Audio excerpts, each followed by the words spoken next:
Чао на костюма.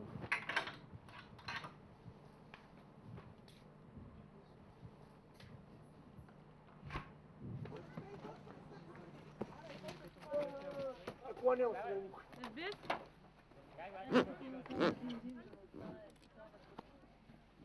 Айде екипажа на фонтената да се качва. Си взема. Got the sex lines. Let me see if you got some gangster shit on. Cause if you do, kick some fight. A little something like this. Oh shit, some gangster shit. All I need is a gangster bitch. Just gangster shit. It's all I get. I fuck with a black, brown, or a white chick. Bitch, you can act like you ain't with this shit.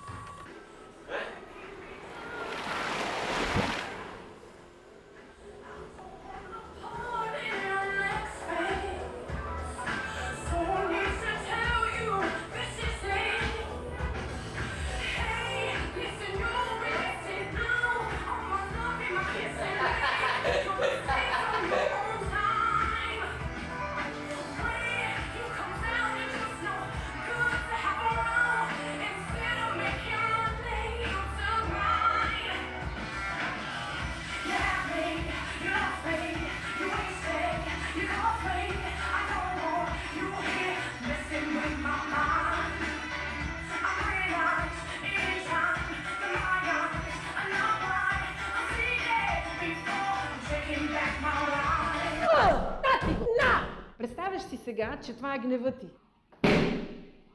ако трябва, обаче не се пази. Отвори се, прегръдката никога не може да стане, ако се пазиш от нея. Какво се случва с динамичната медитация? Тя има 5 стадия. 10 минути се диша по този начин. Втората фаза е полудяването. Третата фаза е ху. Стоп! И тук вече почваме да медитираме. 5 ли ги направихме? Значи дишане, полудяване, ху, фаза, медитация, 5. И тук започва една много лека музика, която се опитваш да танцуваш колкото може по-широко. All the lonely people do the open fire. All the people do the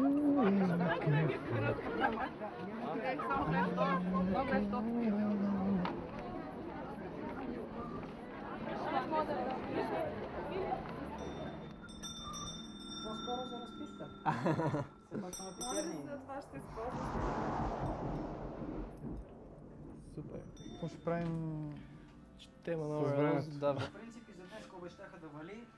То препръска. Казаха, че след обеда и вечерта за днес. Да. За вчера те казаха вчера, днес и утре. Значи общо взето понеделник нямало да вали, събота и неделя и вторник се очакват най-големите валежи. От сряда започва застудяване, а 20 и 21 се очаква потоп. Ами аз подозирам, че цялата история с потопа е... И то никога няма гаранция. Тя и 10 си е взела отпуска за тая и за това е въпросът какво ще прави. Това сме плюс Бистри били за 2 дена. И плюс Ники от Варна. Ако искате да имаме готовност за вторник и да просто да гледаме прогнозите и да преценяваме. Освен това ние ще имаме информация от индианците. Те ще кажат в неделя как е било при тях. Индиански се гледа вече. Освен това, пак искам да кажа, че ще имаме гости, които трябва и да ги нахраним и да ги почерпим. Те сега няма, ще ги Те трябва почерпим, и да няма носят. да се наяждат.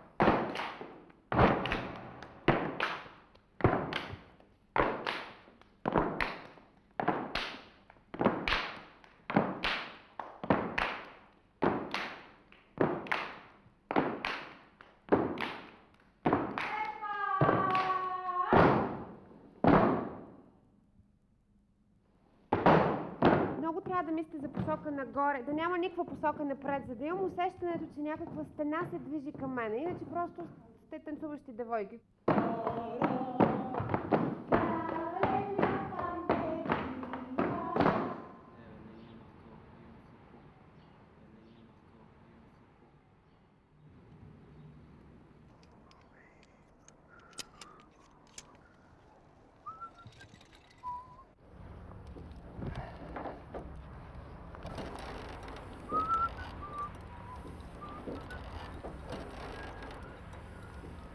Обикновено седа тук на ръба и си говоря с Пешо. Карина! Ето е там. Къде е това? Сега се разписва там у нея. Ма защо ги гони по кафета да се разписват? Проби в туалетната някой случайно такова да се разпише. Айде бе, Киринки, викни, защото аз ако викнеш ще се караме.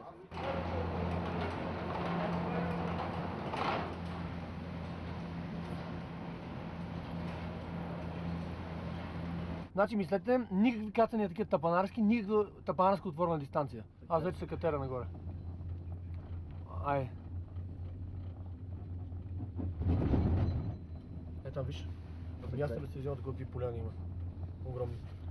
Ти се глъзгаш натам, забиваш се според тебе. Въпрос, аз и на Бели искат много да кацам. Въобще, на Белиска, от този старт на Белиска ще трудно да се гледа. Само да ти кажа. Без много сериозно въртение.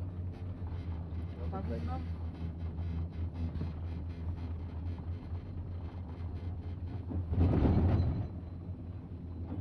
Така че ще бъде страшен ден.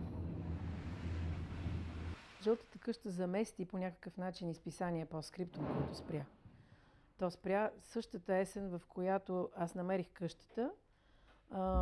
Спря с последния си виртуален брой, който се случи в басейна на Централна баня. Казваше се уязвимостта 5 движения. 5 движения са планиране, проверка на реалността, съблазняване, здрава агресия и подчинение. 2 души се влюбиха в реалното време на перформанса и заживяха заедно. Истинските преживявания могат да случат помежду ни само когато сме много уязвими. Всъщност, жълтата къща стана хора на едно място, които обменят духовност, обменят енергия, обменят любов.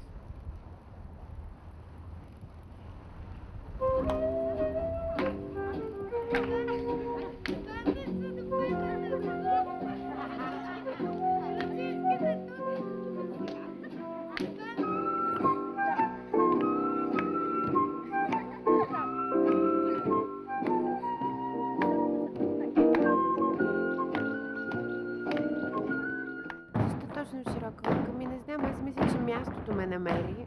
Може би не аз него. Има някаква магия там. Стана случайно и още в първото ми отиване. Май мястото ме намери. Така, имаше една от актрисите в своите дневници тогава, също беше написала: мястото ми говори, мястото ме намира. Някаква магия има там и целият екип се влюби завинаги.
Понеделник със сигурност няма да се качим, при всички положения. И аз почти сигурно няма да се кача вторник, защото не са ми готови нещата. Макар че по принцип понеделник е най-добре, защото ако го дават наистина, че ще е сухо, че е сухо, лагер на мокро много е гадно. Ма то вторник, като ти се изсипе Вече ще имаш на главата. Да. И като ти лисне един як дъжд, лагера за 5 минути няма да го има. Не. Добре. На къмпинзи са хора. Добре де, в смисъл вие ако искате се качете понеделник всъщност. Какъв е проблема? Те са двама, да. Ние вече, виж, в началото щяхме да сме 15 души, не знам си какво си. Сега виждаш, че останахме 5-6 души. Трябва да се качим наведнъж всички според мен. Аз предлагам да изчакаме до понеделник да видим каква ще дадат прогнозата за седмицата. И ако се окаже, че вали, какво става с тебе? И ми заминава за Варна. Добре, какво стана? Значи 8 литра бира, 15 литра вино и 4 литра медовина. Ние Това се казва, това се казва историческа реконструкция. Вижте какво, с толкова много пиене, изобщо, ама изобщо за храна си вземем ли храна?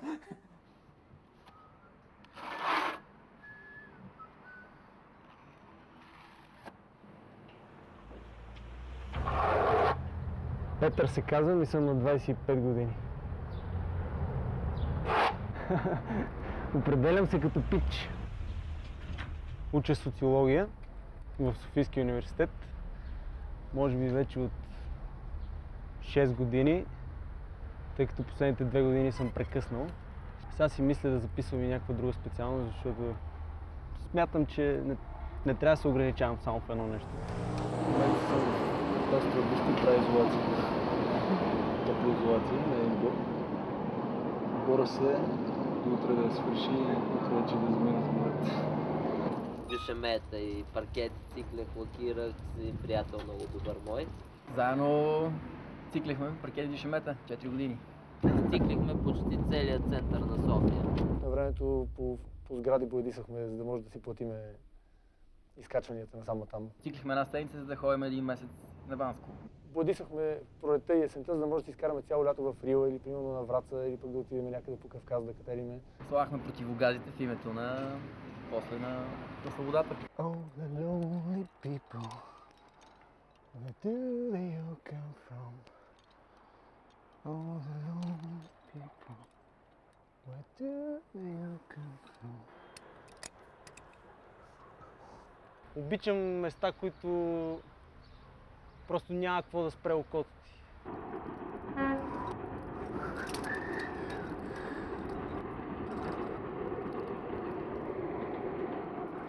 Защото просто имам усещане за пространство, страхотно усещане за пространство и по някакъв начин допринася за чувството за свобода. Човече забележи облаците, брато. Братле, Ще се разхлаждаме тук на покрива. шауър. Ще се къпеме. Няма проблеми, човече. Има една пейка. Метална стара пейка на края на брега, точно над скалите. И от нея се вижда само море и нищо друго. И обичам да отида да изпуша една-две цигари, макар че не пуша.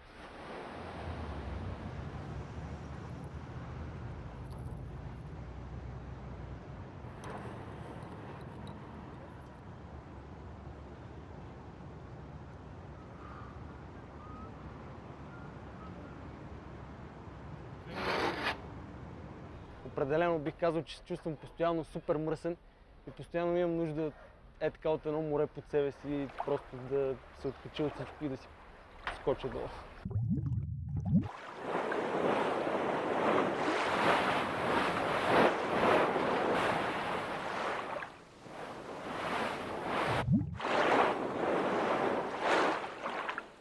Всичките ми имена. Кирил Стойнов, Язгер Баба, на 33 години, курс Плескан, Къдрав Манав и много други. Колко е луд. Ако не бех леко изперкал, нямаше да го има всичко това тук, в тази точка на света. Нали? Материалист, максималист. Простак, с две думи. Мен не ме смущава това, че е простак. Хората са изумени как може Кълка да ми е толкова близък приятел, защото аз за себе си го наричам близък приятел. Спомена ми е за един човек, който седи на един бар и гледа изпод едни коси, такива... Ето как гледа. Много талантлив, много упорит, много амбициозен. Според мен за това време сега спокойно можеш да караш 6-7 платно, хубаво натегнато, за твоите килограми, с 120 литра да скачаш, се пържиш към живота. Трябва да използваш тези условия да пробваш някакви такива нещата, защото в България няма как да ги пробваш. Нали? Тук като има вятър за твоето тегло, просто задължително трябва да си поиграеш малко да видиш какво става. Е така, най-малкото от любопитство. Да, и като ще гарга да е росъл. Не мога да това.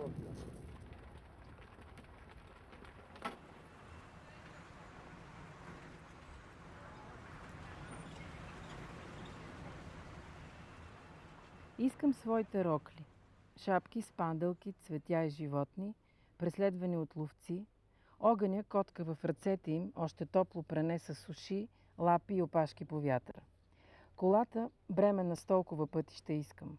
Своите къщи, каменни и прозрачни, в зависимост от пейзажа.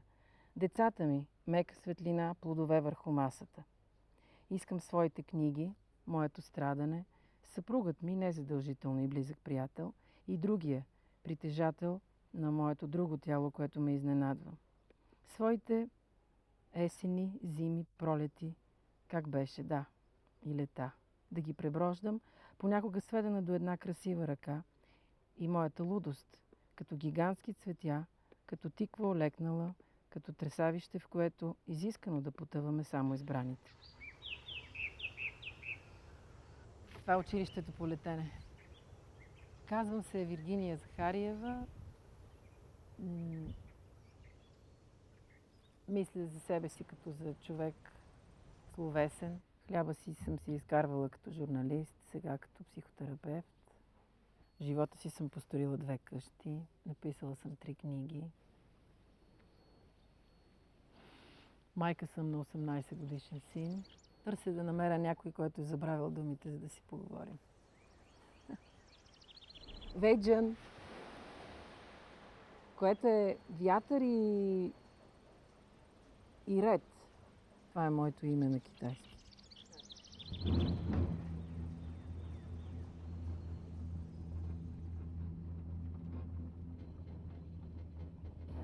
Виж полянките към Белийска, колко са елементарни за достигане. Полянките към Белийска, ги знам. Там ти горе ти казваш, хващаш стопче. Да, пътя за Белийска. Там ти е безопасното. Което бих ти препоръчал. След което е леко кросче. Няма никаква работа.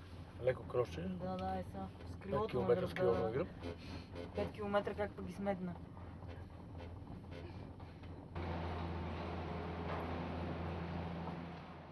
Казвам се Петър, обаче ми викат Гущера.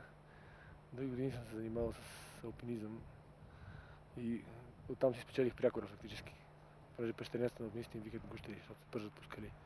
Гущер е едно грозно животно, което много обичам. Лети с пистолет. И е човек на импулса. Да, това е верно. Аз така ще го дам, какво си мислиш? И след 5 минути може да му хрумне нещо друго, нали? Но... Така иначе, ако днеска не отидем на Болец, утре и други ден пак ще отидем там. Задължително, защото вятър ще си теоретичен. Понякога влиза в безмислени спорове, но го харесва много. Не, Болец е достатъчно безопасно, значи сме се разпукали от летене на Болец. Значи ще дадем резервна поляна, там има една дълга към филмастите бунгала, една много дълга поляна, която може да кацне Боинг. Не сега, ти правейки точки, също може да кацнеш на поляната на Овнарско, която е малко по-малко от хотел Рила.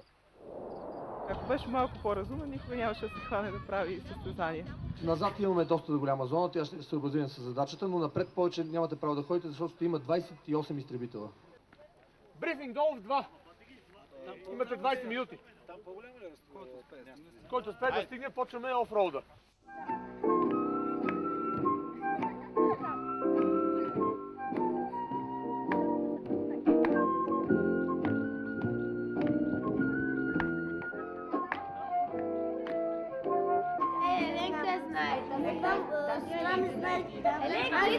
Искате ли да ви поздравя с една песна? Добре.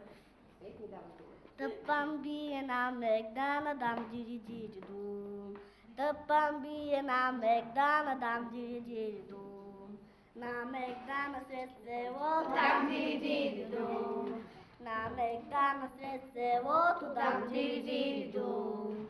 Всичките моми ха-ха-ха-ху-ха-ха-ха-ха хи-хи дам диди-диди-до. Всичките моми ха-ха-ха-ху-ха-ха-ха хи-хи дам диди-диди-до. Само моята не ха-ха-хуха, не ха-ха-хи-хи дам диди-диди-до. Само моята не ха-ха-хуха, не ха-ха-хи-хи дам диди-диди-до. Браво!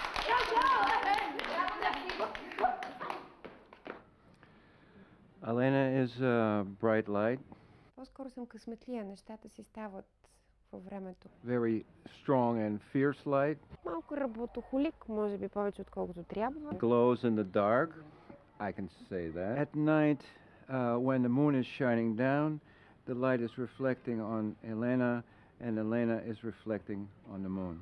Elena is the light of my life because Elena is my wife.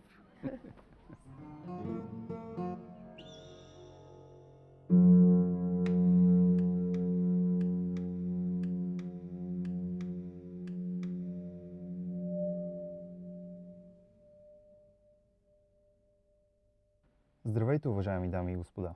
Това е пространството на Салтарело, предаването на Classic FM радио за средновековна и ренесансова музика. Аз се казвам Калин Йорданов, автор и водещ съм на това предаване. Занимавам се с интериорен дизайн, анализира се пространството и се мисли по какъв начин най-добре то би отговорил на нуждите, които клиентът е поставил. И имам удоволствието днес да ви поканя на едно... Айде ще го направим пак.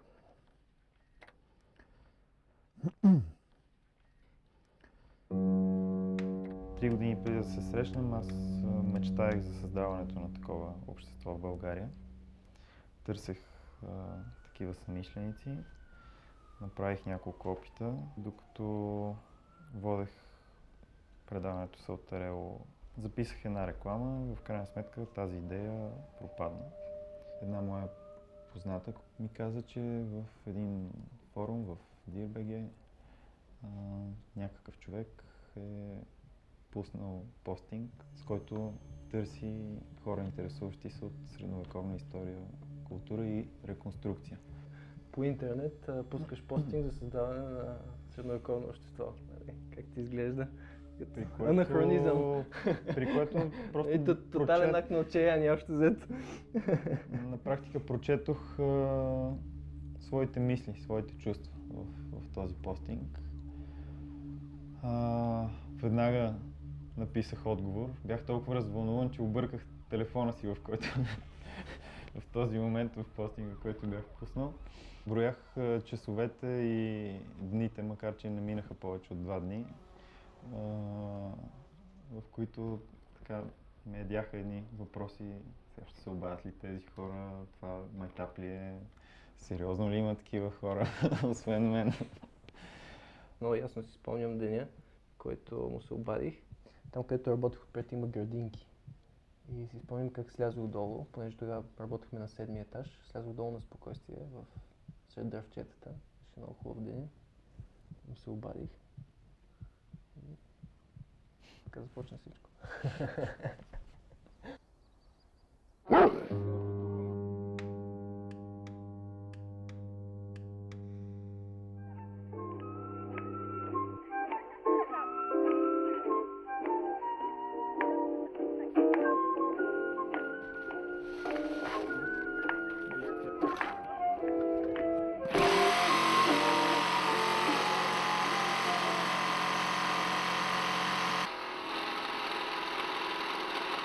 Беше някаква зима, валеше много як сняг. А зад нашия блок имаше един голям строеж с много големи купчини пръст.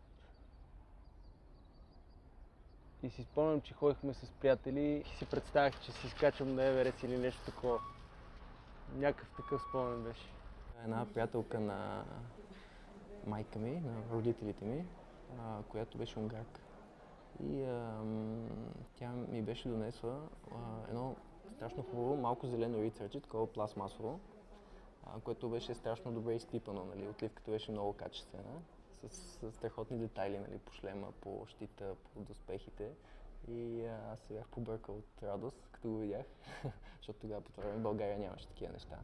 Когато бях на 6 години, отидох и се записах на хокей. Мама каза, добре, ще играеш хокей, обаче искам да свириш и на пиано. Аз казах, чиста монета, 50 на 50, няма проблем. Като бях малка, израснах в една среда, в която баба ми строеше къща и аз нямах играчки, имах чук, пирони, падах във върницата няколко пъти. В смисъл, така съм израснала с това, да строя къща с баба ми. После вече все някаква орисия по къщите. Духаше, може би към 10-15 метра в секунда вятър. И аз бях с едно учебно крило, което го претоварвах с около 30 кг. И не знаех, че времето не става за летене. По принцип и се чудих защо никой не лети. Защо няма никой на старта. И след тях оказах се в облаците, за първ път примерно на 700-800 метра от земята. И кацнах долу до София и веднага изтърчах на учебния бир да питам защо никой не лети, при положение, че са такива хубави условията. И всички казаха, че съм бил луд, нали? И аз не знаех, че е опасно.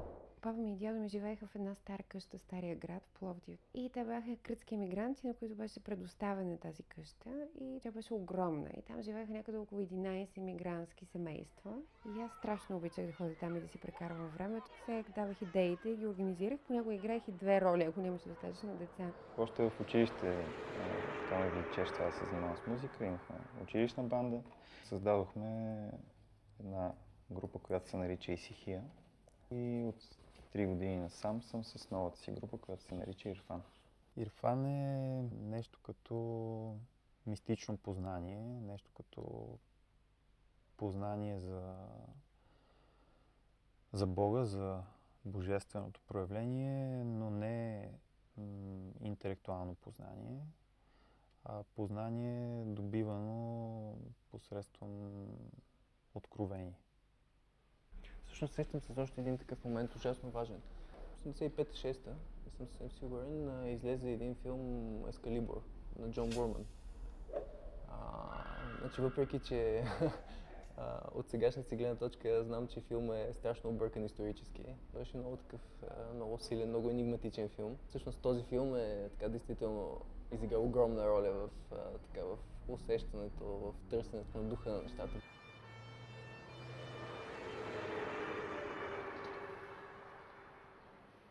All the lonely people, where do they all come from? На двата края на въжето се връзват хората, които решават да катерат заедно, след което след това изкачване не разбират дали ще се вържат още веднъж.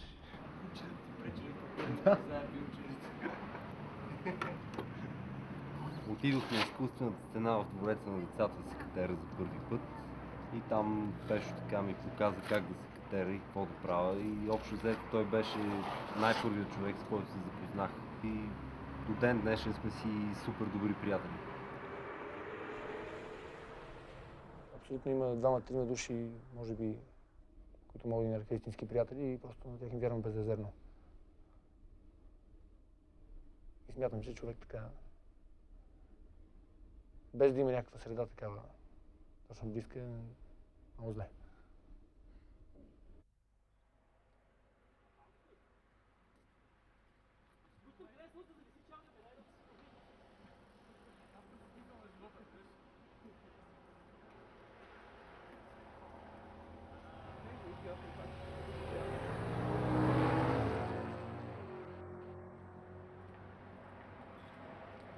И това е моят приятел Иван, който пострада в планината и просто всяка година си устроиваме някакво предизвикателство с него, в което си изпробваме възможностите. И по този начин сме заедно в планината. Първият път беше преди 3 или 4 години, когато заедно събрахме 30 приятели и качихме заедно връх Мальовица.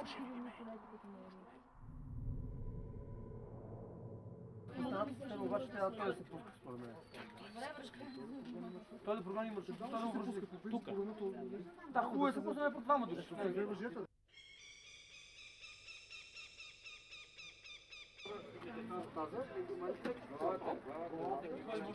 Да, някой ми достава много силите.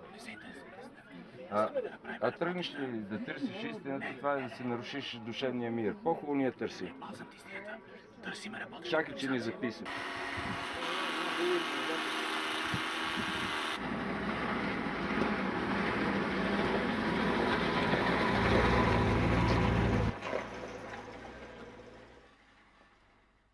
Вече, докато си седа и шпакловката се вдърви.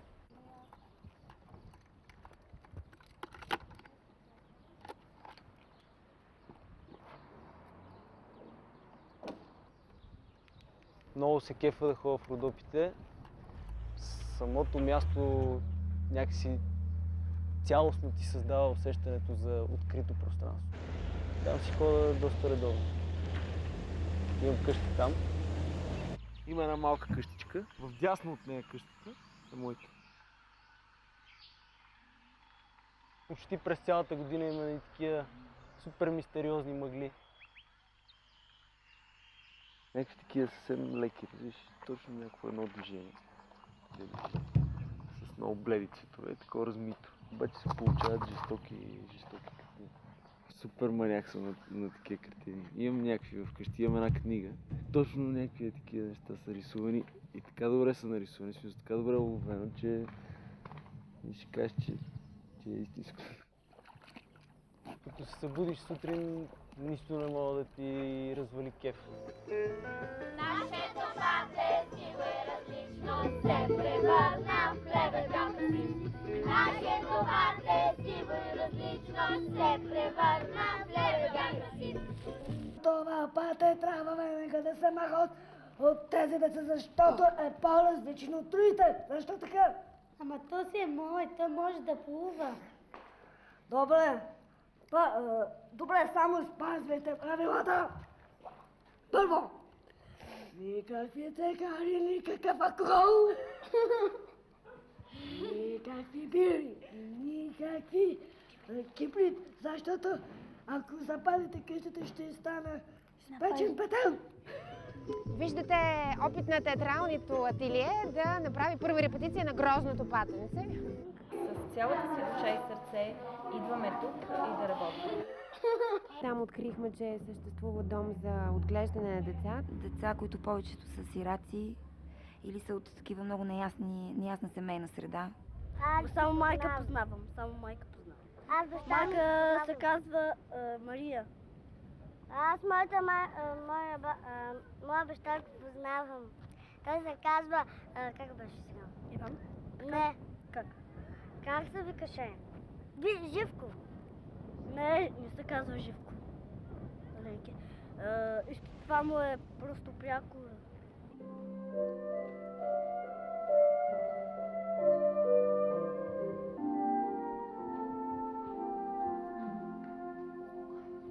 И много се радвам, че имам сестра. Маги са. Дразни ме, Социална промяна значи, че ползваме изкуството, не за да направим естетически продукт, както е в Бернарда област. Това, което правим с децата, е обратното. То е напълно провокиране на спонтанността и импровизацията. Създаване на критерии за добро и красиво. Развиваме, освен личността им като въображение, креативност, развиваме по някакъв начин най-елементарното, което социалните им умения.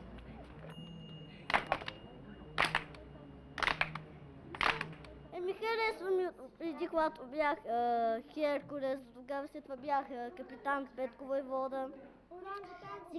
Сега съм Петел и Гасок. Гасок. Франка, какво ще кажеш, Старт? За приземяването какво ще кажеш? Сега ще ти дам направление. Това е начин, като го ведаш от къми да гледаш, този път дет се качва диагонално, има ни поляни, тя доста термични. Не, тая е хубава. Там долу. R17 е дарето, в което спиме, отсреща на Лакатица Параклис. В 7 часа трябва да сте финиширали. Ако не сте финиширали, просто няма смисъл.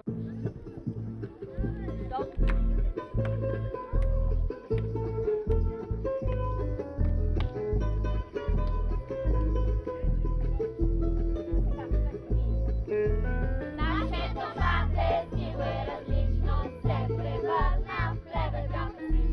Нашето мате сило е различно,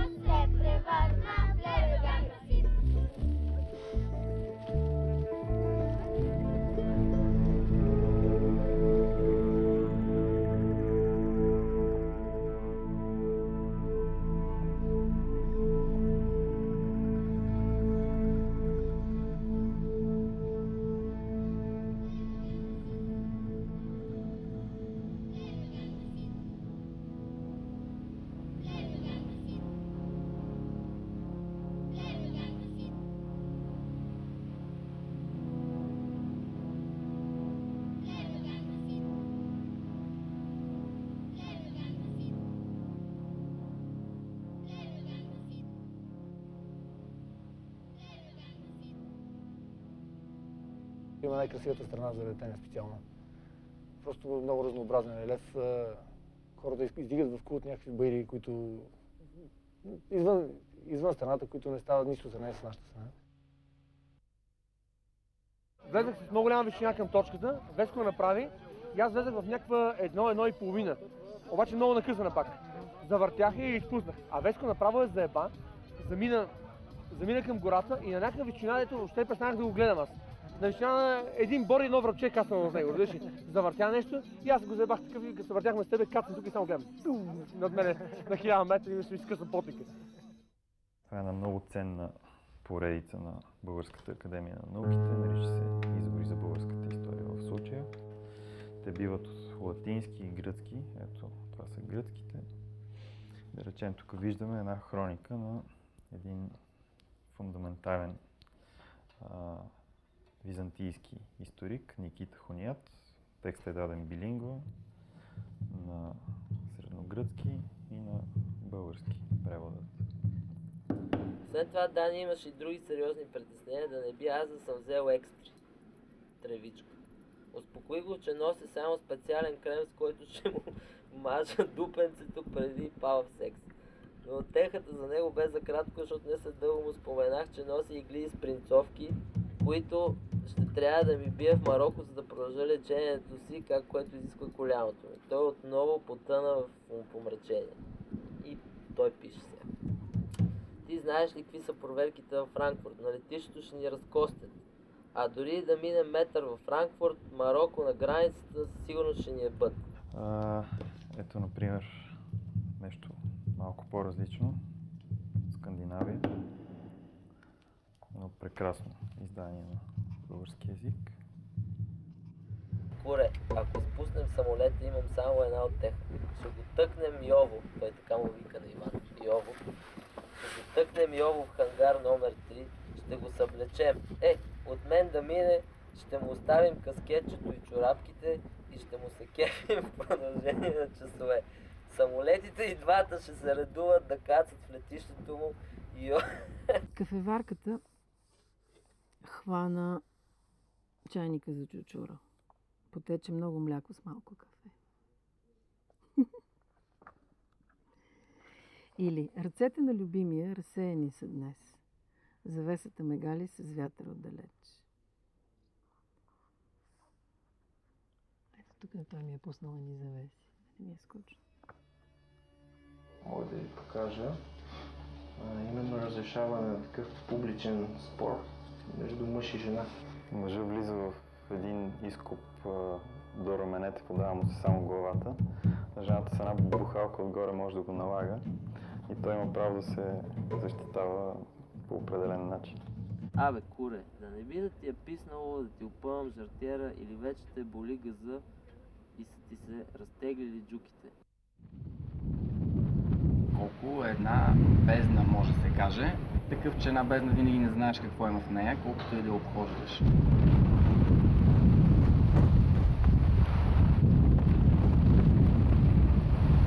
Колко за мен е всичко. С него си поддържам най-много гласа и двамата крещим и викаме. И той никога не е спрял да ме изненадва и е човека, който, може би, както го познавам, най-много е претърпял промени. Сега е станал много по-самовглъбен и спокоен и наистина мъдър. Си на 30 метра от нея и докато стигнеш до нея, нали, се засилваш. Тя, ако е била 2 метра, вече при нея, като пристигнеш, става 4. И тогава много се променя усещането. Тогава всичко отвътре ти е така... Всичко ти се направо свива ти се стомаха само като я видиш.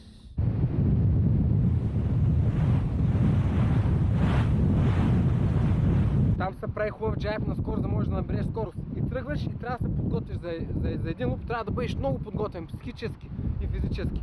Караш и по-час, а по пътя към лупът вече после си въртиш главата, въртиш си го, вече 3 пъти.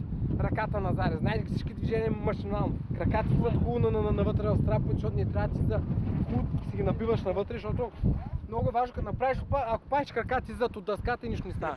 Набиваш ги той през целия път. Набиваш си краката хубаво и двата, набиваш Фаща се, съсредоточа се, стискаш зъби.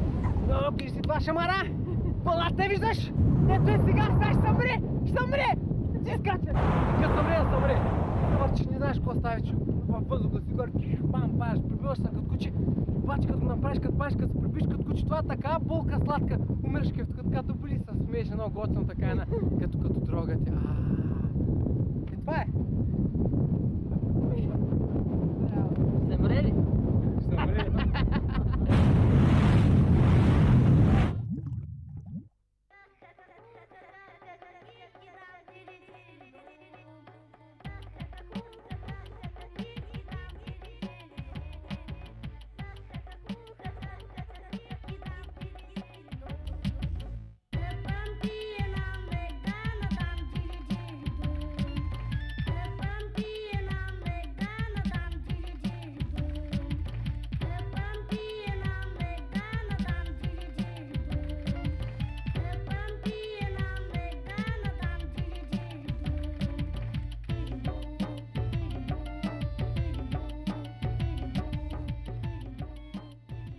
Тя се явява тази къща като нещо, като една друга кожа.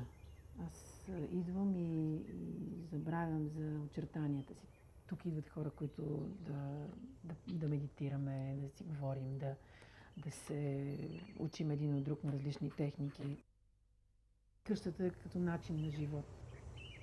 Това, с което ще ви гощавам днес, е ювеч в пръстен съд. Ще има картофи, класика моркови, зелен фасол и любов. Нали, според Лаудза трябва да има 5 цвята едно ядене. И мисля, че ще ги осигурим. Ето имаме 1, 2, 3, 4, 5. Това е бащата на реалното съвременно разбиране за средновековния меч. Преди него, общо взето, хората си мислят твърде много глупости за мечовете и си представят, понеже са гледали предимно филми, меча, нали, въпреки към митичните представи на повечето хора в главите, не може да сече покриви на коли като в Хайлендър. Моят тренировъчен меч, първия, който направих, де-факто едно такова стандартно едноръчно оръжие, тежи... Да, реалният му еквивалент. Тежи между 1000 и 1250 грама. Не можеш да се упражняваш само с дървено оръжие и да разбереш реалността на меча. Не можеш да се упражняваш само с реално оръжие, защото пък с реалното оръжие не можеш да се упражняваш с партньор. Това е опасно. Съответно, следващия етап, начинът е по който си облечен, когато се упражняваш. Тоест техниката с краката на практика предполага едни средновековни обувки, за да се прави правилно.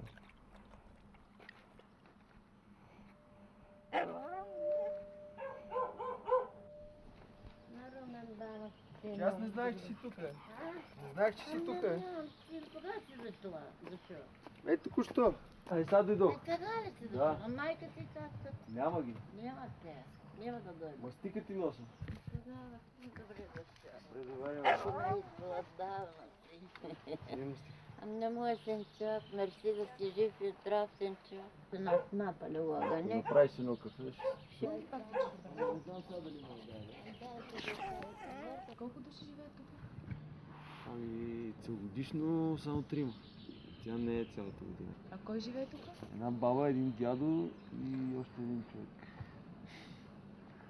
В Родопите изкарам по 3-4 месеца, почти всяка година.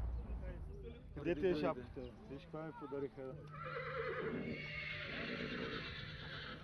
Там работиме с едни хора от Триград и с едни коне. Водиме разни групи, обикаляме доста голяма част от Родопите. Може би около 260 км минаваме на такива преходи. Най-вече за един такъв преход е важно коня да ти пасва като движение, като езда. Този кон на мен е още от самото начало ми пасна.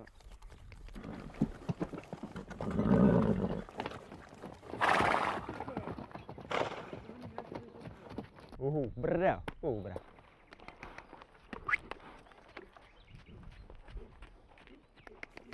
Добрият кон е коня, с който се разбираш.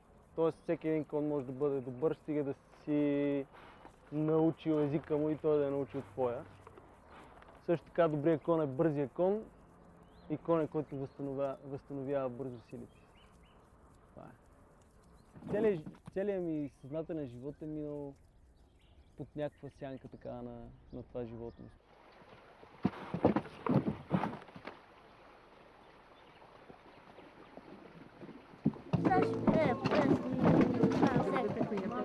Да свирам. На какво искаш да свириш? На барабан. На барабан. Чудесно. Ама само с микрофон. Става ли? С микрофон, с микрофон. Кой отговаря с микрофона? Тома и Мален. Ей го, Тома. Кажи му, че с микрофон. Ма иди при него, не го викай така. Той как ще те чуе? Децата ни разпознават като приятели.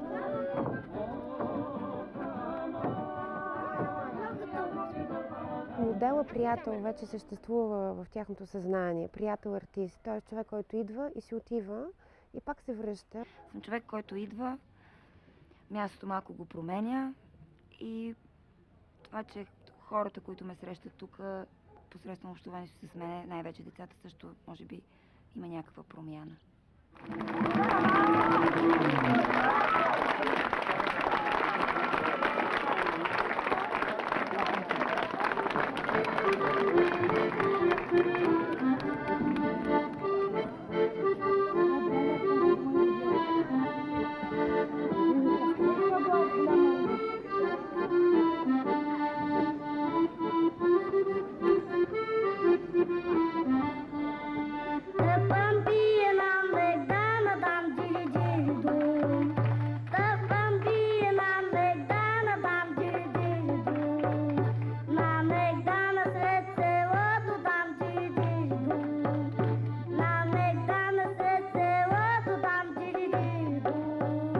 Резултатите започват да се виждат вече, особено след 3 години работа. Кажихме се ръчичките нагоре. Не, тук първо написахме. Написахме си имената. Тук какво написахме? Кое е най-хубавото нещо, което ми се е случило до сега? И ти какво написа? Жива и здрава. Браво. А тук кое е нещото, което много искам да ми се случи? Да се ходя при майка ми. Точно така. Тук какво написахме? Да съм здрава и като слънцето красива и да си сбъдна мечтите. Точно така. И всяко детенце си написа така. Кое е най-хубавото нещо, което ти се е случило до сега? Че се запознах с какабиста. Кое е нещото, което искаш да ти се... Да дойде баща ми. Искам да стана полицай. Тук съм писал пак да видя братчетата си у нас. Добре. Те не са в дом. Искам да стана футболист. Как разбираме, че нещата действително са достигнали някакво ниво на реализъм? Просто когато различни гледни точки разгледаш един проблем, в един момент кръгчето действително се затваря и достигаш така, до истината с едно дълбоко усещане за яснота и за вярност. Дори когато правиш меч. Когато правиш меч особено.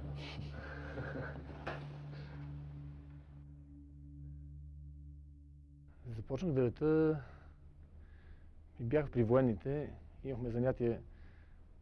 На първия си парашутен скок разбрах, че просто скоковете бяха по някакъв начин за част от програмата на обучение.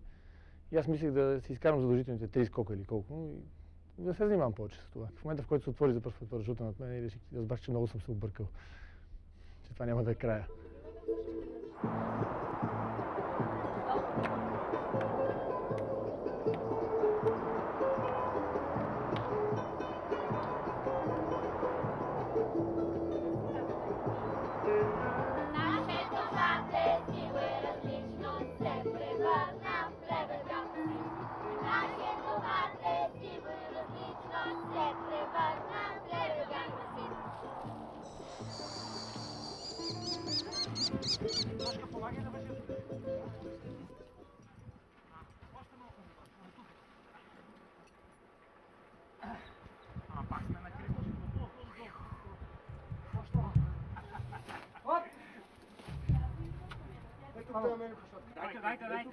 Дай тук не е удобно. Ей тук. Ма няма как да го наведа. Трябва там да подигне. Аре, дори чушки са. Така, добре. Само нема да е много.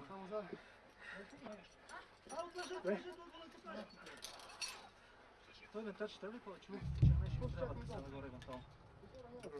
Надолу ли ще? Последния път се качихме по тази стена, югоизточна стена на Куклата. Тя е към 100 и няколко метра.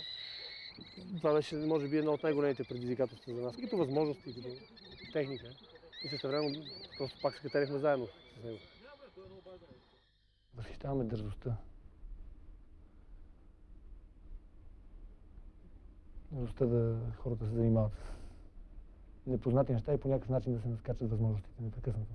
Да се самопредизвикат и да си ги наскачат.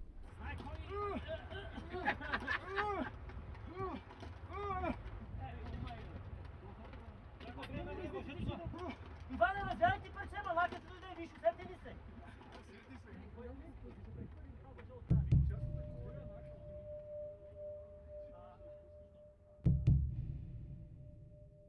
И се възхищавам от един мой вече загинал приятел Мицо, който той пък живейки на ръба, така го прескочи веднъж.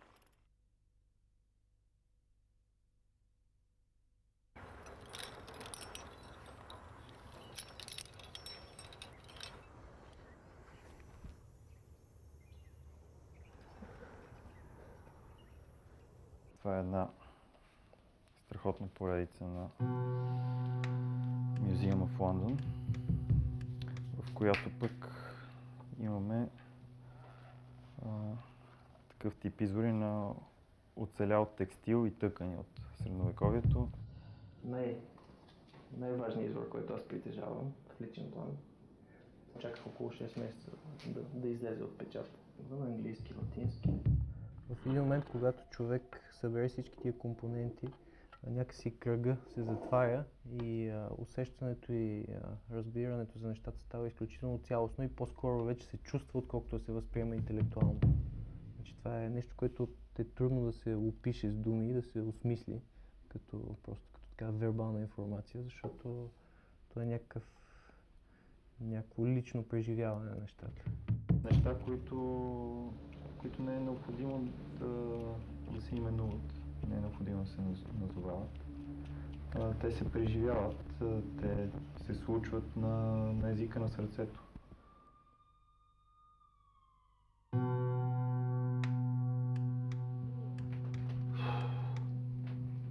Чилото. Някаква голяма труба. Трябва да намеря. Стиропор намерят, да водим жълто и така да водим. Добре, ще го правя. Може ли това да ми вземе? Моля?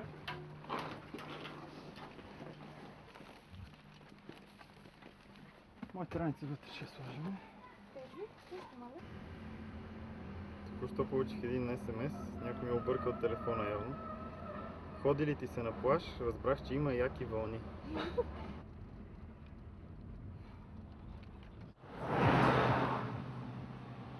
Добре, благодаря, тата. Ще си ги изправя.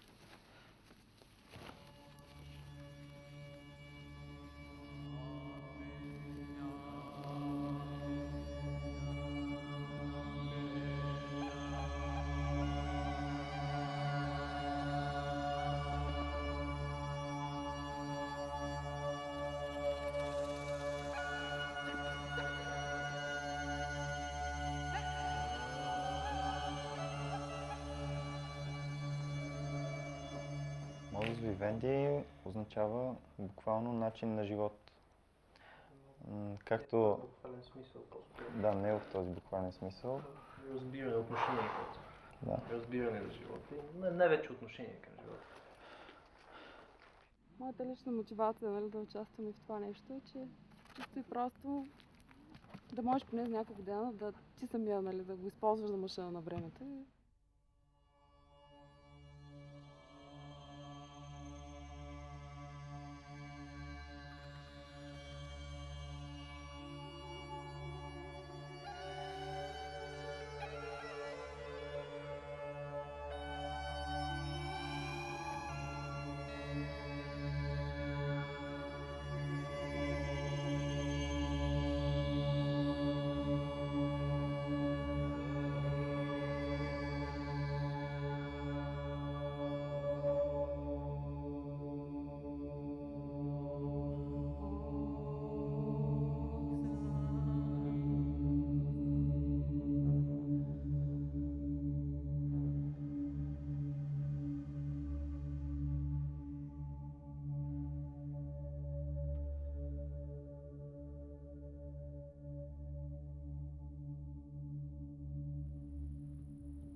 Казват, че тук в тези извори Александър Македонски извел да лекува прободни рани с войниците си.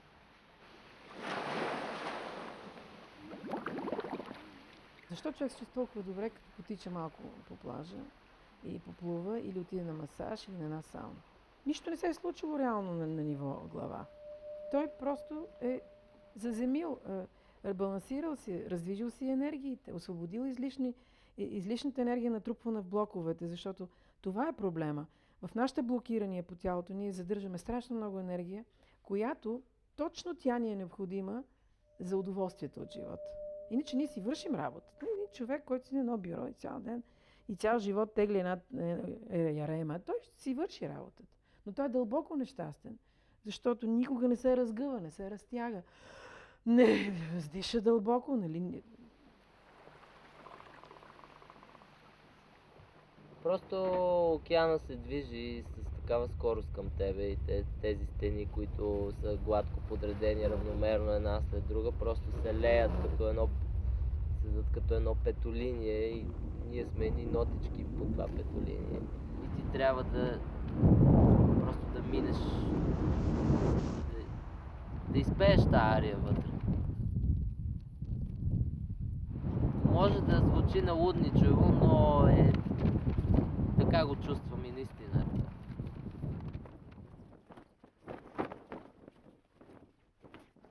Свирих си 10 години на пиано, както си играх 10 години хокей. Всичко вървеше успоредно, училището между другото. С пианото приключих с свирането, защото загубих любимата ми учителка, която Маргарита Хлебарова се казваше. Тук е малко мръсничко, тотално да се... Спокойно. Много съм притеснена. Като син го имам, просто не мога без него да живея, това е положението. Знам как си страдал, като починала учителката по пиано. Всичко ми беше известно. От маничък го познавам. И така, почнах ми. Мъчих го с тия букви, цялата азбука. Как? Така работя аз. Това е една техника, която използва, че температурата на водата е 37 градуса. Колкото е в отробата на майката горе-долу. Тоест нямаш ясни граници, размива се границата. В случая водата улеснява пускането на контрола. Когато някой ни хване и ни носи много внимателно и ти нямаш грижа за килограмите си, за тялото си, за себе си, ти си спомняш онова състояние, когато детето е било тотално съвършено, в едно съвършено отношение с тялото на майка. Това е страшно лечебно.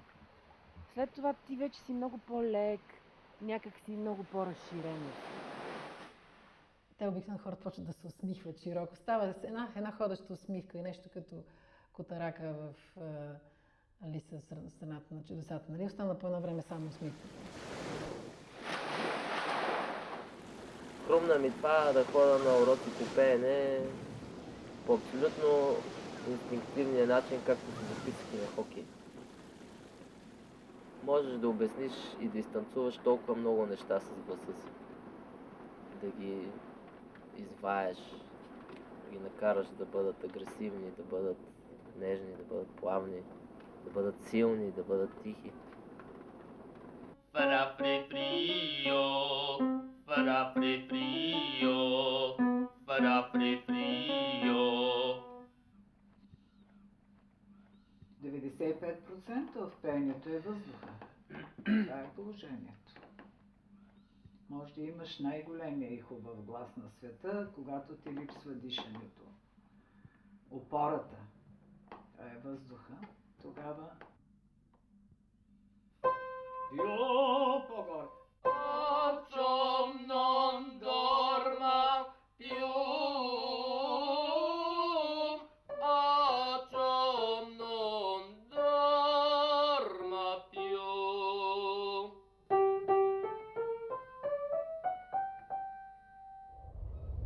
Не, много е трудно това. Това е най-трудното нещо, с което съм се занимавал. гласа.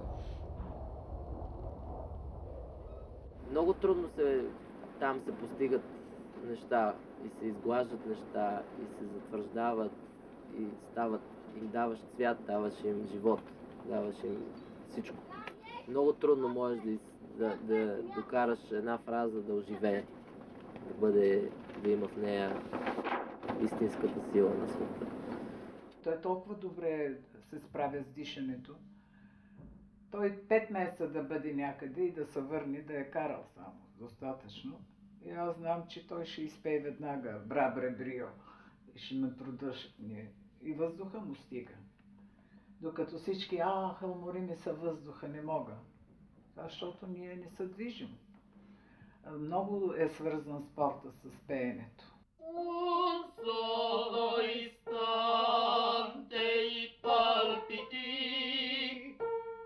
Не можем да кажем, че мускулните блокове могат тотално да се отпуснат, защото те са характерово специфични. Но все пак.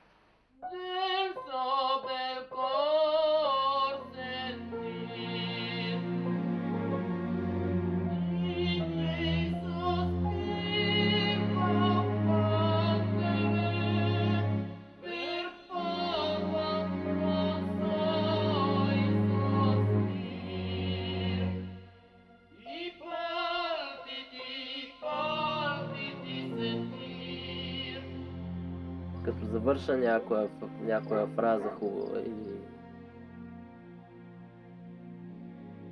някоя партия, или дори цяла партия, като я завърши, се чувствам много лек. Безтегловно съм. Страхотно усещане, просто... Ако всички ти хора около нас имат тази култура да отделят 20 на минути до час на ден за себе си, за тялото си, да се прибират навътре, света би било много добро място за живеене.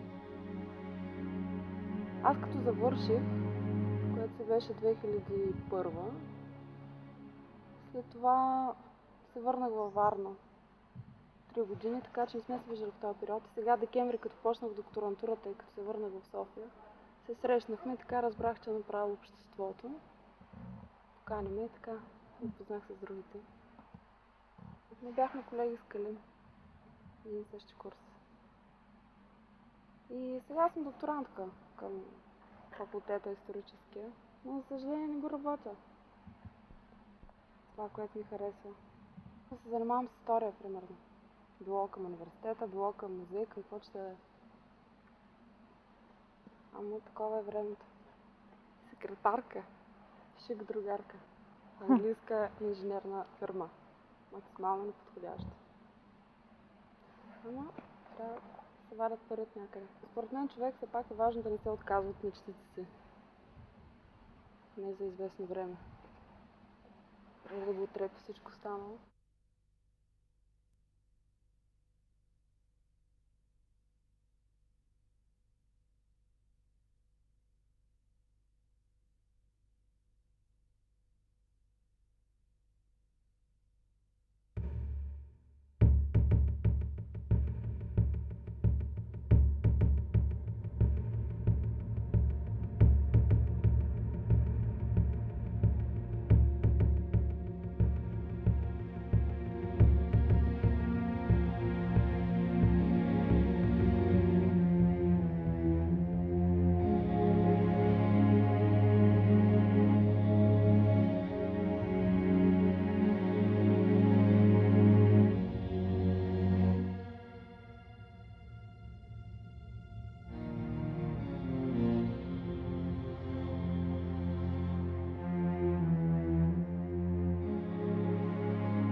Прави кафе. Направено, хайде, бе. Супер, бе. Хайде. Дай тук отвън ще го пинем. Хайде вътре, няма да нося на вътре. Добре, добре, айде. Ключата не е там. Няма го, бе. Чизни. Ніч не пием и на спичка, се за гости се сложат татъка. Руменданов сина ще казва. Та майка ти и сестра ти тук чета за изпит, нещо се дея. Бая се дея много тук.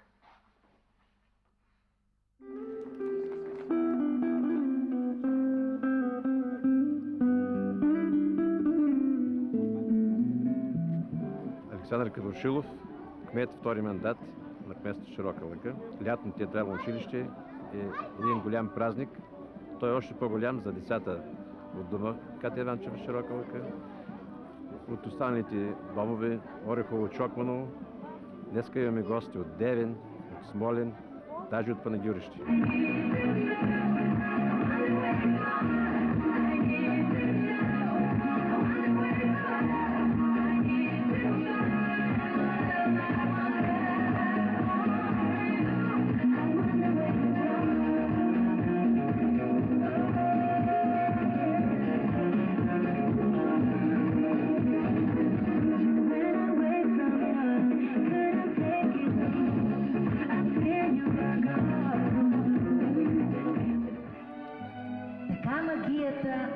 която тегнала над дивите лебеди, най-накрая успяла да се развали и Елиза отново се събрала със своите прекрасни братя и сестри.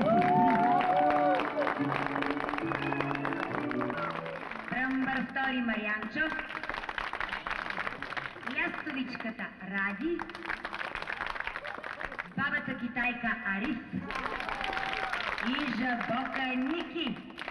Аз съм един много доволен и щастлив човек в момента. Ставам по-хубав отвъд. Да, хубава. Много по-добра актриса съм. Много по-добре работя в един чисто творчески процес, след като съм била в Широка лъка и съм работила с децата в Широка лъка. Това е любов някаква. И човек е хубаво да може да работи това, което обича. Аз съм бръмбара. Кой бръмбар? Покажи с Лазар как бягат бръмбарите. Приятели, цяла година чакаме този момент. Време да откриваме лагер. Всъщност втория експериментален лагер на Мозес Вивенди. Много се радвам, че всички заедно сме тук.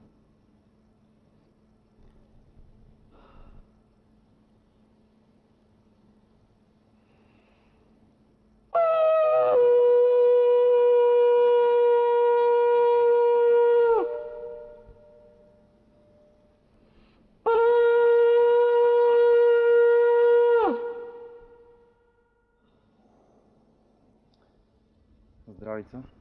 Здравейте. Дано силите и духовете на светлината и на това място, небесният ни Създател, бъдат благословени и да имаме хубав лагер.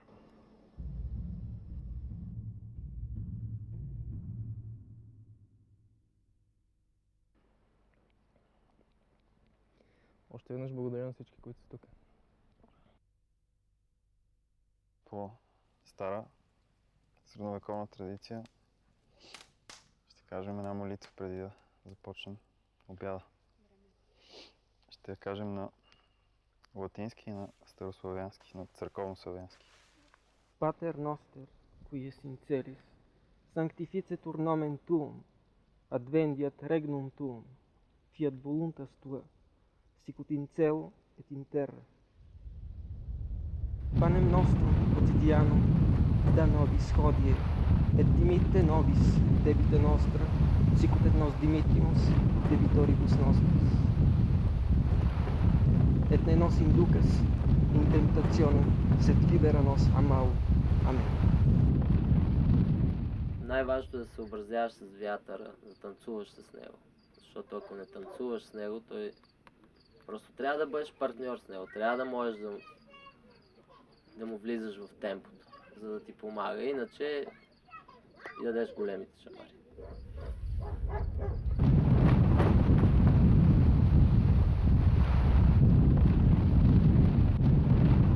направиш някаква грешка, автоматично природата те наказва моментално. Ти показва, че не ти е мястото в този момент там.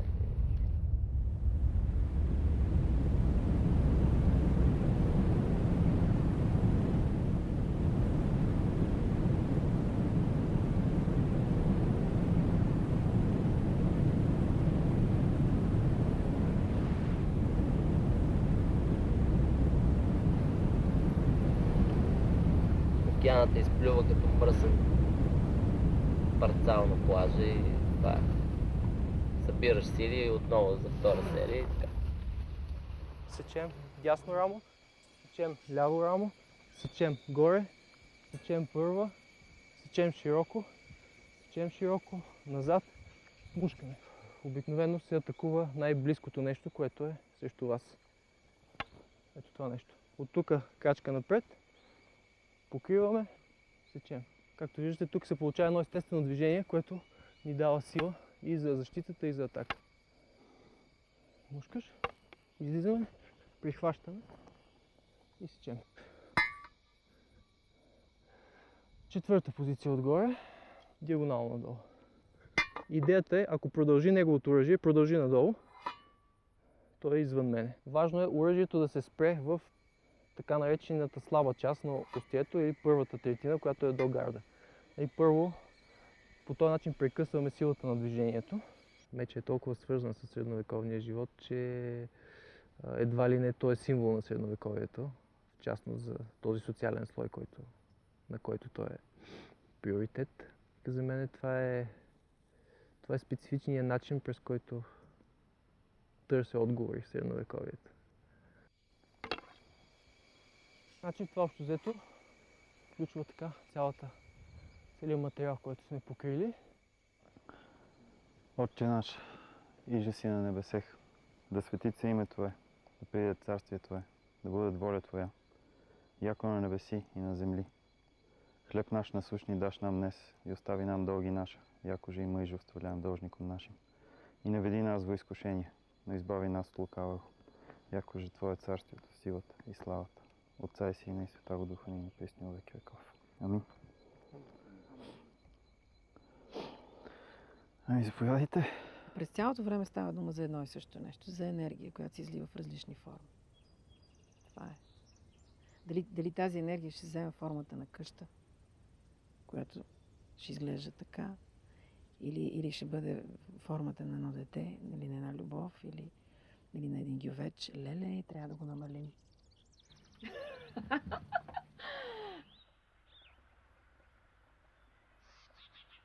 Нашият готвач и епикерни днес ни е приготвил едно ястие по английска рецепта от 15 век, която е заек с сладко-кисел винен сос, с много подправки, стафиди и мед. Заповядай.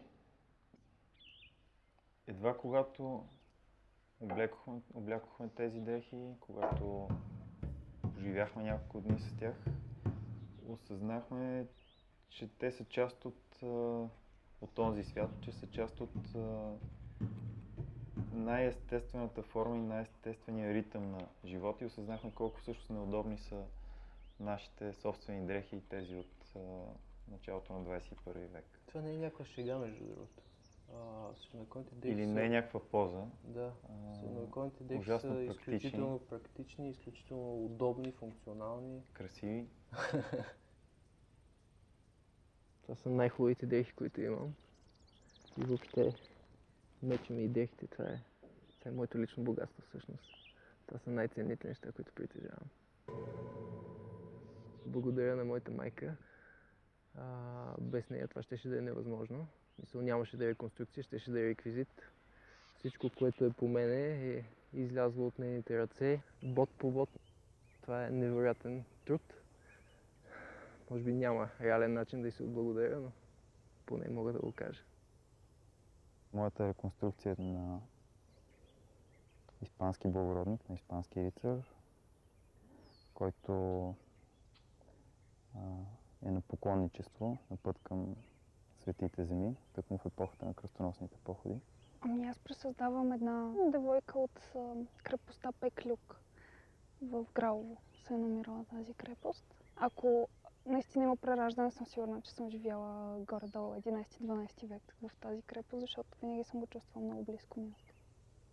Персоната, която реконструирам, е нормански рицар-наемник, който обитава този район, Средиземноморския. Аз пресъздавам нормандска благородничка от края на 11-ти, началото на 12 век. Имам дъщеря на 3 годинки, която мисля до година вече да взема с мен на един такъв лагер.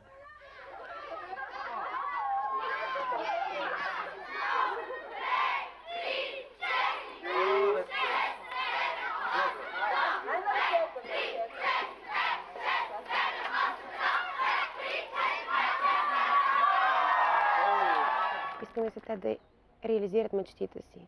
Това, за което работим в момента, може би бих казала, е да освободим тяхното въображение и да осъзнаят правото си да имат всякакви мечти, най-дръзките мечти. Аз искам да пътувам в скалата. Мечтая обществото да си има замък, в който да можем да си правим лагера. То всъщност замък е необходимо да е каменен, може и да е дървен. Ще направим една по-ранна постройка. Просто някакво място, което да е, може би, едно средновековно парче земя. Детската мечта ми е голямо пространство и много коне. Не ми се е налагало много дълго време да мечтая, без да осъществявам по-голямата част от мечтите си.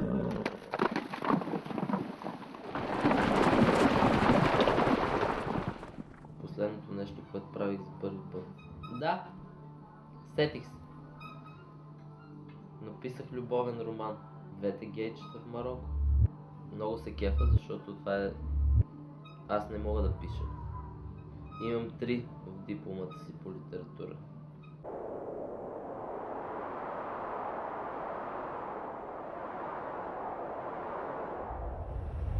Като ме погълне тази синева и всичко това и аз се влея в нея, просто забравям за всичко, за всички и така. И се чувствам много добре, там се рея, лета, въобще нищо не ме интересува.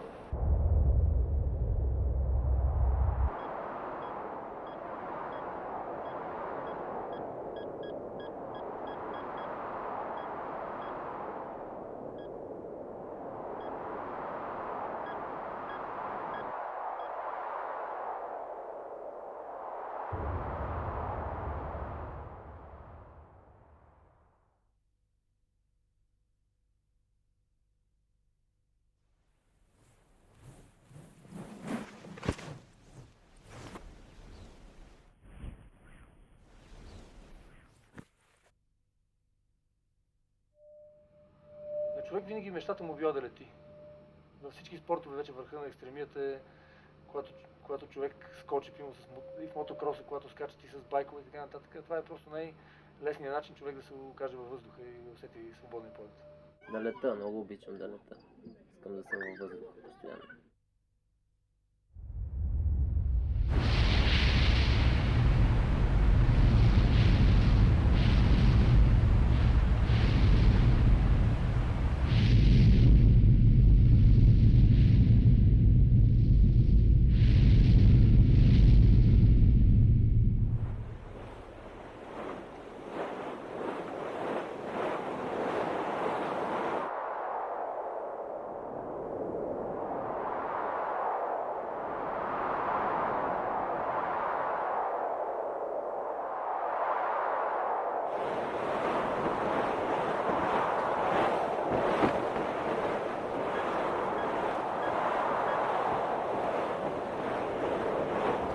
Обичам да скачам от скали в морето. Води. Реки, морета, водопади. С шапка, с козирка още по-голям кеф, защото като се гмурнеш и шапката потъва с тебе, обаче след това от вакуума изкача и лети някъде около 10 метра нагоре. Обичам казването на истината. Обичам предизвикателствата. Да се рея във вълните, да карам в тях, да ме мачкат. Най-добре се чувствам, когато съм сама, с дневниците. Най-много обичам да седа, да гледам тъпо в една точка и да си мисля някои мои си неща. Обичам тишината, природата, зеленчуците, зеления чай, виното, замъците, конете, кучетата. Това е общо взето. Мече си. Опитвам се да науча сърцето си най-много да обича Бог.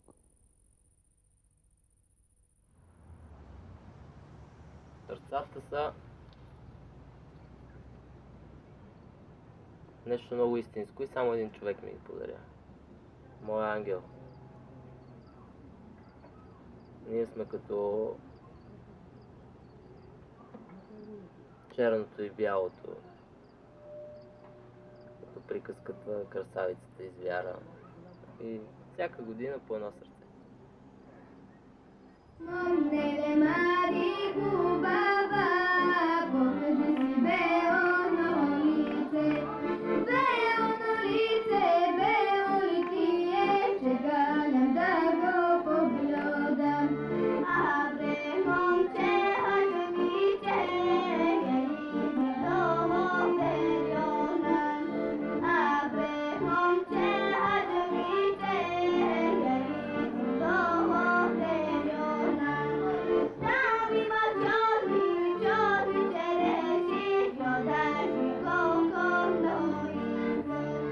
Там има черни череши, гледаш. Все малки рисунчици, както си ги рисувам в дневник, примерно аз като си пиша. Ето, примерно, Христо спи. Тук съм сложила рицаря да ме пази в коридора. Момнеле мари хубава, покажи си кьонка на снашка. Абре, момче, хажмите. Гущера е... Нищо, че живеем заедно е... Може би най-добрият ми приятел. Натъжаваме човешката тъпота и буквално посредственост и нежеланието на хората да излезат от някакъв коридор, дето сами си го отъпкали и не желаят нищо да изпробват, защото така са свикнали. Ходят си на едни същи места, прекарват си времето по един и същи начин, защото така трябва, защото така е редно буквално, това ме натъжава. Максимум 10% от целия свят прави това, което може, и това, което обича, и това, което иска, и това, което чувства, а всичко друго е безмислица, един кръговъртеж. И това е една машина за пари и нищо повече.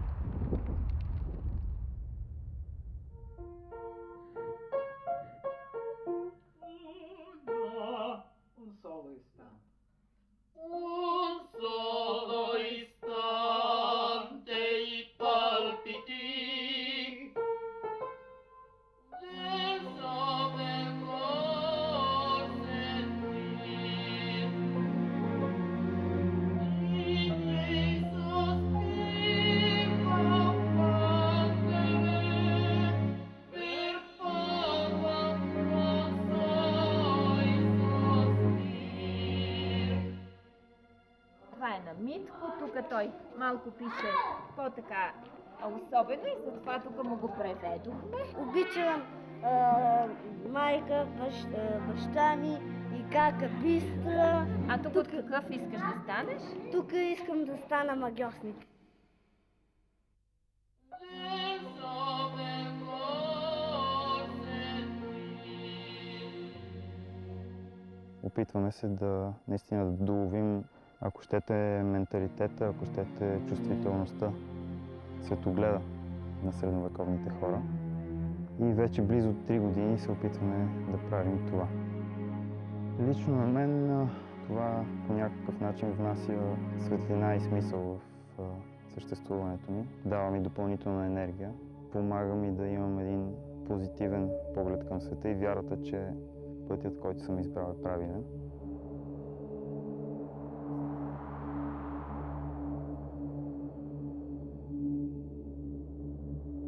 Дишам спокойно и свободно по този начин. Щастлив съм. Мога да кажа спокойно, че това е моят път със сърце. Армагаша те проводя от височка на планина. От височка на планина, от хайдушка на равнина.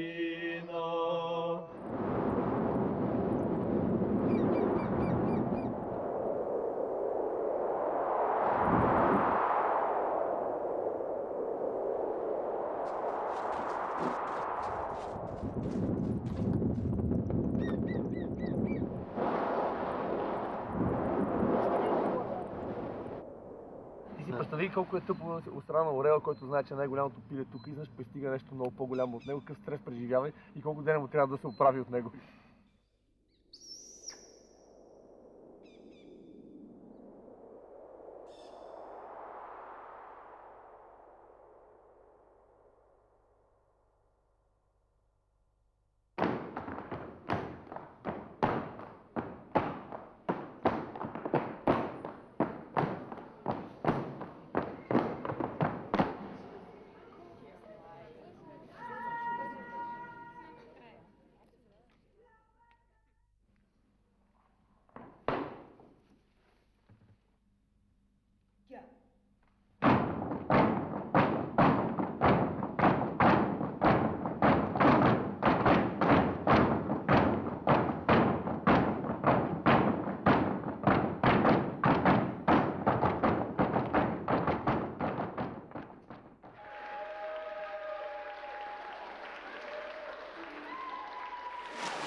Мисля, че се чувствам наистина завършен, изпълнен, въпреки че няма някаква реална логика в това.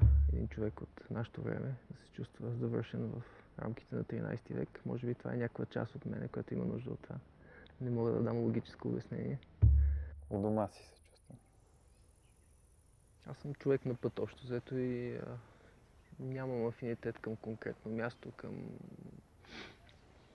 конкретна география. Живота ми така се е случил до момента, че съм живял на много места. Роден съм в Плевен, живял съм в Африка, след това съм живял в Казанлък, след това съм живял в София. Общо няма място, където да не се чувствам от някъде, честно казано. Географското място няма значение за мен. Въпросът е да мога да правя нещата, които ме карат да се чувствам завършен. Чувствам се истински. Мисля, че всъщност бих живял навсякъде, където духа на моят Вивенди може да съществува.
Уили скипър. Караш, скачаш във въздуха, изритваш да скате, завърташ на 180 градуса.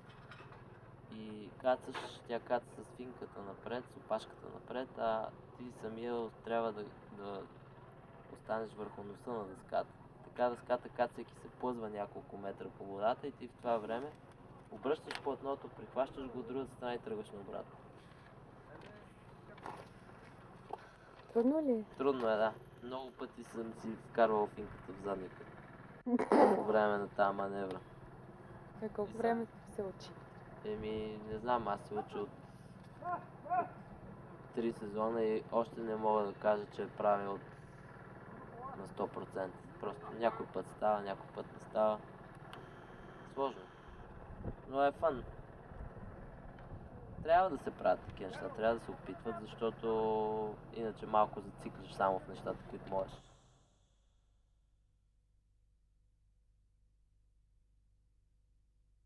Какво ще е това момче? Да се заби да живее на Миховци и на тая възраст да е и баща му да казва, аз имам син за женене.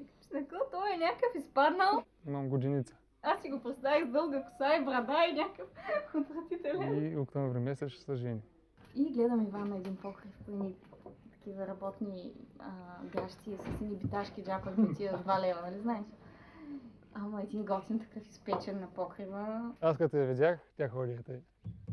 С носа нагоре и аз викам му, какво ми се прави сега? Ясно, вече ти казвам, ще аз се побъркам. Ми има базика тук приятели. Като ходим някъде по Балканите и си им казвам, аз отивам да гледам. Сега тази гледка ми е от любимите.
Вятър така. Почва се отчиста. Усещаш ли това от тази страна?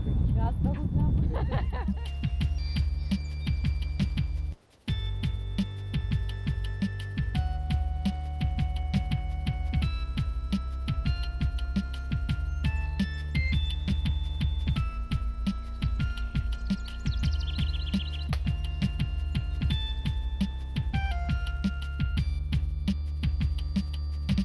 Желязо, слагаш камерата, така, и има на нея едно микрофонче.